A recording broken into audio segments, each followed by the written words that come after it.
Cada día son más los ciudadanos que utilizan la bicicleta como medio de transporte. Sin embargo, según un estudio elaborado por especialistas de la Universidad Diego Portales, son los ciclistas quienes más infracciones cometen. Vamos a conocer más detalles de esta investigación. Nos acompaña en CNN Chile precisamente el investigador del Centro de Desarrollo Urbano, Luis de Grant. Tú nos vas a explicar precisamente tu militancia. Luis, ¿cómo estás?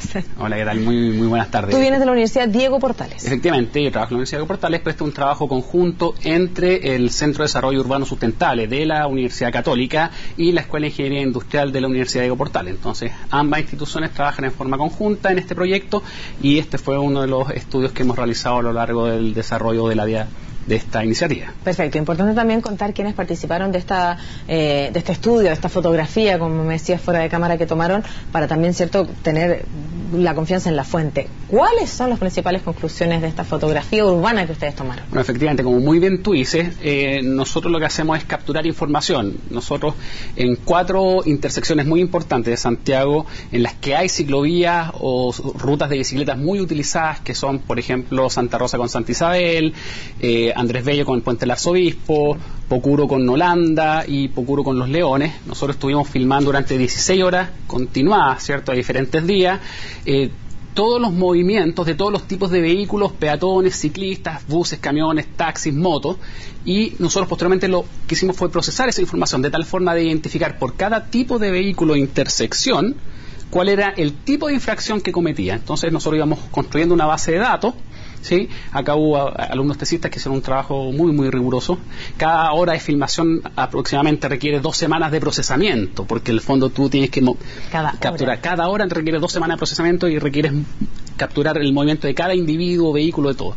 Y las principales conclusiones, bueno, son más o menos intuitivas. O sea, los ciclistas y los camiones, en el caso de los modos motorizados, son los modos de transporte o cuyos usuarios son más infractores, y lo que sí nos sorprendió es que de entre los menos infractores aparecía la motocicleta, ¿sí? Y entre medio está el auto, el taxi colectivo, el peatón, los buses también, y esos son como a grandes rasgos los principales resultados de esta fotografía en estos cruces. ¿Cuáles son las principales infracciones que cometen los ciclistas?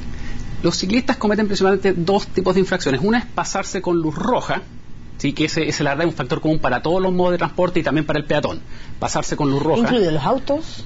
Incluidos los autos. Todos los modos de transporte que nosotros detectamos, todos los camiones, los buses, los autos, las motos, tienen como principal infracción a la normativa de tránsito pasarse con luz roja. Ese fue un patrón común en todo. En los ciclistas no es la excepción, en los peatones tampoco. Y la segunda es cruzar en lugares indebidos, por decirlo de alguna forma, en zonas que no están demarcadas para la circulación de ciclistas, pese a que hay una ciclovía, por ejemplo, al lado. ¿Por qué crees tú que en este caso son los ciclistas los que cometen mayores infracciones? Yo creo que hay un tema de incentivo natural. O sea, el ciclista muchas veces piensa que es peatón, muchas veces piensa que es un vehículo, y por lo tanto esa dualidad de funciones yo creo que genera un incentivo natural a tomar el comportamiento que más le acomode de acuerdo a la situación. O sea, si es que a veces, por ejemplo, te conviene efectuar el rol de peatón, el ciclista lo hace. Si es que le conviene efectuar el rol de vehículo, también lo hace. Por lo tanto, de forma un poco acomodatiza, usa aquellas opciones que más le convengan para trasladarse más rápidamente y más cómodo. Entendiendo que la bicicleta, cierto, es un medio de transporte que está en aumento y en buena hora, cierto, porque queremos descongestionar la ciudad, queremos ganar calidad de vida, queremos, cierto, eliminar, cierto, la obesidad, tantas cosas buenas que trae la actividad física, como es en este caso la bicicleta como medio de transporte. ¿Cuáles son las deudas que hay precisamente con ellos? Y lo pregunto porque hay conciencia de que hay leyes que deben respetar los ciclistas y hay conciencia de que la ciudad también debe ser amigable para ellos. Sí, yo creo que efectivamente tenemos varias deudas.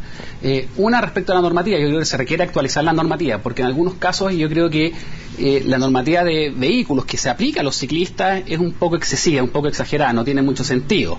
Pero por otra parte, los ciclistas en general tampoco cumplen las normativas. O sea, en términos de vialidad, el no respetar la luz roja y pasar en cruces indebidos son las principales, pero en términos de seguridad, el 67% de los ciclistas no lleva casco ni luces, ni la indumentaria que se le exige. O sea, la mayoría no lleva. Exacto, la mayoría no lo lleva, por lo tanto ya no es un tema de vialidad, de conducta vial, es un tema de que tampoco se respeta la indumentaria que tiene que tener el ciclista. Claro, eso tiene que ver con el autocuidado y la responsabilidad. Efectivamente, esto tú muchas veces ves ciclistas y también a peatones, por qué no decirlo, cruzando intersecciones o circulando en calles importantes con audífonos, y ahí eso es tremendamente peligroso.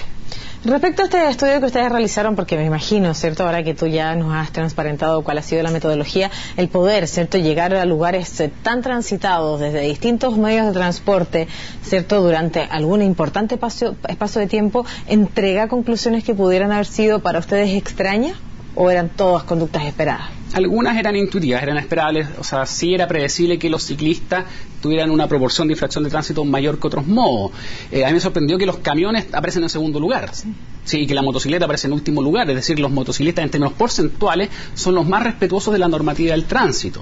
Y los camiones, paradójicamente, que son vehículos relativamente peligrosos por lo que significa la energía que transportan, aparecían en segundo lugar y eso nos llamó mucho la atención. Luis, ¿y por qué los camiones? ¿Qué tipo de infracciones cometen los camiones?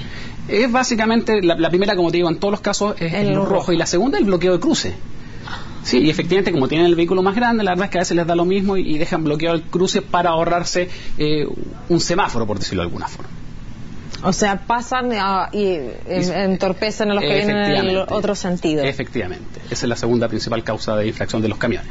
Llevar adelante este estudio debe haber sido bastante un esfuerzo significativo desde el punto de vista académico, lo decía, ¿cierto? Estos alumnos tesistas que tuvieron que analizar cada hora de grabación, pero además el poder... ¿Cómo utilizaron cámaras que están dispuestas ahí? Sí, efectivamente, pues son cámaras propias. Nosotros, cámaras propias. Efectivamente, enviamos a 2 tesistas y estuvieron ellos personalmente grabando durante 2 horas en el periodo punta mañana, 2 horas en el periodo punta tarde, en cada una de las intersecciones, y después esos videos se procesaban manualmente, porque no hay tecnología de procesamiento de imágenes que te permita identificar distintos modos de transporte, ¿sí? Distintos tipos de infracciones.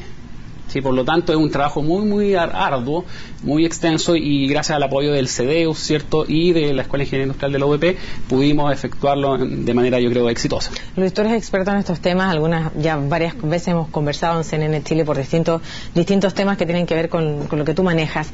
Cuando uno saca una radiografía puede tener un diagnóstico de lo que ocurre, pero luego, ¿cierto?, de la radiografía tenemos que buscar soluciones para mejorar aquellas cosas que están mal precisamente de este diagnóstico que realizamos.